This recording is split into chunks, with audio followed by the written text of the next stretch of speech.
Dr. Randall L. Kinnison, aka Dr. Peace, wanting to give you a video and a podcast during these COVID-19 times. They certainly are trying, aren't they? And so trying to find peace in the midst of chaos and peace in the midst of pandemic is difficult, right? And so I thought about, like, what could I share with you that could be helpful? I have already been reaching out to different people, offering things that I feel like I can do to help create some more peace. So I thought this podcast is specifically to help you, the audience, to think about, like, what are some specific steps you might take that can create some peace in your life. So step number one is control what you can control. Obviously, we can't control anything out there, right? We can't control the pandemic. We can't control other people. We can't control what they do, but we can control what we do. So take care of yourself. Wash your hands, use good hygiene, stay 6 feet apart, maybe even further. Really limit your exposure to other people during this time, even your family, and that's killing us, as my wife and I love our family, and I know you love your family too, but really limiting exposure to our kids who are younger and more easier to, survive this thing. Hey, we're in that high risk category of over 60. Sorry, honey, I had to give away your age, but that's, we got to be careful. And so I can't control everybody else. I can control me. So our son volunteered to get groceries for us. So that's really hard. That's actually step number 2 is, like, let other people help you and you help other people. So I'm helping other people, I hope, through this podcast. Our son said, hey, mom and dad, don't go out. We'll take care of groceries for you. And, that's really hard for me. I'm kind of a do-it-yourself kind of guy, really independent guy, and it just kills me to think of somebody having to go get groceries for me.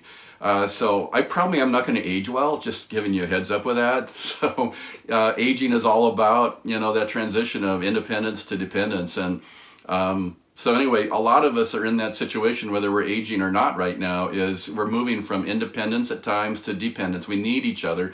We have to do this together. There's not a lot of choice. The only way we're going to survive this thing and keep our numbers low is to truly help one another and as well as be helped. So we have to do both. It can't be just one or the other. It's I help you, you help me, and together we help others. And that's going to be a critical piece of how we get through this. Step number 3 is self-care. Take care of yourself. Remember the flight attendant on the airlines that says, put your mask on first and then help your neighbor or your child or whoever's sitting next to you, your loved one. And so you need to take care of you first. That means you need to take care of you so you hopefully won't get sick. So take your vitamins, drink plenty of water, stay hydrated, be exercising. And another part of this self-care that can be really hard right now is try and find some kind of personal space so you just don't go crazy. So find a way, somehow, some way, maybe you take turns with the kids. If you got kids at home, do whatever you need to at least have some kind of semblance of a little bit of space for yourself every day, just to be quiet, just to feel like you can relax. And especially those of you who are healthcare workers, we truly salute you. You're amazing. You're on the front line of this. And whatever you can do to do some self-care and your family around you. And so that's another part of helping each other. So if you know some nurses or doctors and they need somebody to help them with their kids, help out. I mean, do whatever we can. Make sure, again, we're smart about it. But we're going to have to get through this thing together, and we need to help our health workers. They're on the front lines of this. They're working tremendous hours, and they have tremendous risk. So 1 is control what you can control. 2 is, be ready to help others and let them help you. 3, do self-care. Okay, take care of yourself as best you possibly can. And so you might even do some fun things, like there's TikToks out there. Maybe you'll do a TikTok with your wife or your family or something, But just do something to keep your body moving and keep your mind kind of moving too, so you don't get crazy, okay? So another one is daily rhythm. So have some kind of a daily rhythm to your life. Even though your life feels like it's upside down, try and put it right side up again. Have some kind of built-in rhythm in your life. My wife has been, every morning she's going through drawers and cleaning stuff. She's developed a rhythm during this time. I already had a rhythm with my practice, so I've been still practicing the rhythm that I normally have. It's actually been kind of even busier than I thought it would be. So I have no problem with boredom at all. And but my wife has been used to going out and doing a lot of kinds of things, and so she's developed a rhythm, a daily rhythm that she's into. I think that's really helpful. So anything you can do to create a rhythm with your kids, with yourself, with your partners, whatever that looks like, it helps you to feel like there's some kind of normalcy, right? It goes back to step number one of the idea of doing what you can do, taking control of what you can control, knowing that you can't control much of anything else, okay? The other one is stay connected. It's really fun to see what's going on out there. People are having game nights, virtual game nights with each other. People are having virtual happy hours. I know one cul-de-sac got together and they had plenty of social distance, and they had a cul-de-sac happy hour with social distancing. So there's all kinds of creative things that are happening right now to stay connected. I know some of you are tremendously missing human touch and the ability just to have a hug from your child or from your spouse or from somebody else that may not be with you while you're in sheltering in place. But stay connected. I think Zoom stock is probably soaring right now. Everyone's on Zoom, everyone's on FaceTime, everyone's on Skype, and that's good. And so the more you can pull in together to feel like you're not just alone, maybe schedule more times where you connect as family. And here's the other thing about staying connected is this may be an opportunity for you to deal with some relationships in your life that needed to be taken care of, that maybe there's some relationships that needed mending. Maybe there's some relationships that needed some work. And maybe there's some space right now to do some of that work that can help improve some relationships in your life, in your family. And don't waste these moments that you can use and redeem for something, so that when you come out of this, and we will hopefully all come out of this, I know there's going to be casualties, we know that already, but for many, many of us will come out of this. But let's come out of it in a better place. Let's come out of it with better relationships. Let's come out of it with a better connectivity with not only our loved ones, but also our neighbors. Let us know how we can help each other, how we can pull together for a common good. Look ahead.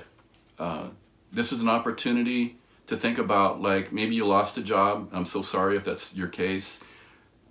Maybe your business has crashed if you're a small business owner. Whatever that might be, this could be a chance for you to look ahead, look past tomorrow, look ahead and think about, like, what will it be when this ends? Because it will end. And how can I position myself going forward that I might feel more safe? What would it look like? Many of you are feeling incredibly vulnerable right now. Our government's trying to do what it can to help support the economy and help prop things up. But what can you personally do? That goes back to number one, that control thing. Like, what can I do that I can control to help me feel more safe if this happens again? And there will be issues. There'll be natural disasters. There are things that happen in our life. And what can we do now during this time? What kind of plans can we make so that we can have a greater sense of safety in the future? So our anxiety, hopefully, will not be as high as it might be right now. I know many people are struggling tremendously with anxiety at the moment. These are difficult times for sure. But think about ahead. What does that look like? Maybe you need to pivot in your business. Maybe you need to think about changing jobs. Maybe you need to think about starting a business that you've always wanted to do.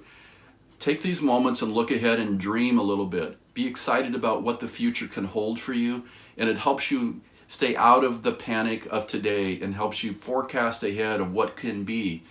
And so use these moments to dream and to believe that there's going to be something better ahead, and then work toward those. Put it to pen to paper and write it out and think about what are the steps I need to do then to achieve that dream that is coming to me and I get excited about. And when you have a plan, it really helps your anxiety, it helps your depression. It's not a panacea, folks, but it does help. It helps to know that there is some steps I can take, that I can control, that I can do. I can't control the economy, I can't control this virus, but I can control me and how I respond to it. And then lastly, and this is to me the most important thing, I happen to be a person of faith. I'm a follower of Jesus, and I've been that most of my life, and so pray. And if you're not a person of faith, meditate. Take time to just be still. Take time to try and let the anxiety wash over you and through you so it comes out of you. Think about praying for others. Think about how to send good thoughts to others if that works for you. Whatever your background, whatever it might be, think about times of being still. That's that self-care thing, right, again, and trying to find a space. But for me, prayer is my anchor. Prayer is what makes all the difference in the world. Prayer, I know, moves the hand of God. And so I pray that we together will make a difference in this nation, in this world, and that we will feel that our faith can overcome our fear. And whatever that faith might be for you. For me, it's being a follower of Jesus Christ. But I wish you peace, my friends. I wish you a lack of fear. I wish you that you can help, these 7 steps can help you work through these trying times, and that we can find a place of peace and security and excitement about our future on the other side of this. Thank you.